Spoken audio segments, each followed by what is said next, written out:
बिहार में एक बार फिर शराबबंदी कानून को लेकर सवाल उठने लगे हैं।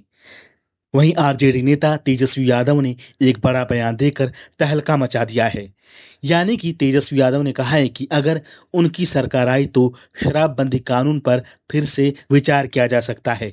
यानी कि तेजस्वी यादव ने ऐसा तो नहीं कहा कि उनकी सरकार आई तो फिर से बिहार में शराब मिलने लगेगी, लेकिन उन्होंने संकेत दे दिए हैं कि अगर बिहार में फिर से लालू यादव यानी कि आरजेडी की सरकार आई तो बिहार में शराबबंदी कानून पर विचार किया जा सकता है। तेजस्वी यादव ने कहा कि इस बारे में लोगों और सरकारी अफसरों से बात की जाएगी, उसके बाद ही फैसला लिया जाएगा। गौरतलब है कि बिहार में शराबबंदी 9 साल पहले मुख्यमंत्री नीतीश कुमार ने लागू की थी। तेजस्वी यादव ने कहा कि अगर किसी मुद्दे पर कोई सवाल उठता है तो उस पर चर्चा होनी चाहिए। वे शराबबंदी के मुद्दे पर खुली चर्चा के लिए तैयार हैं। उन्होंने कहा कि सरकार बनने पर समाज के बुद्धिजीवियों से इस बारे में बात की जाएगी।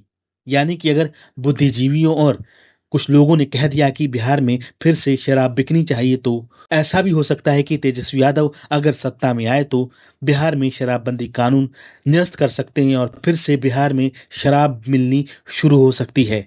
वैसे जिस वक्त बिहार में शराबबंदी कानून लागू हुआ था उस वक्त आरजेडी नीतीश सरकार में शामिल थी।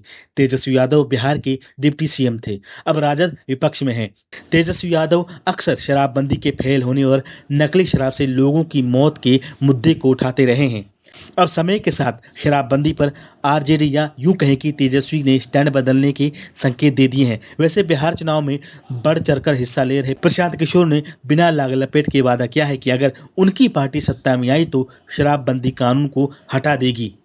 बता दें कि बिहार में पिछले कुछ सालों से नकली शराब को लेकर कई मौतों के मामले सामने आए थे, जिसको लेकर इस पर कई लोगों ने और बुद्धिजीवियों ने भी सवाल उठाए थे और कहा था कि बिहार में शराबबंदी कानून को निरस्त कर देना चाहिए। लेकिन अब तेजस्वी यादव ने संकेत दे दिए हैं कि अगर उनकी पार्टी सत्ता में आई तो बिहार में शराबबंदी कानून को निरस्त कर दिया जाएगा या किया जा सकता है, लेकिन इसके लिए वो पहले लोगों और बुद्धिजीवियों से चर्चा करेंगी। अगर उन्होंने कहा कि बिहार में शराब मिलनी चाहिए तो फिर से सरकारी ठेके या फिर ठेकेदारी प्रथा शुरू हो सकती है।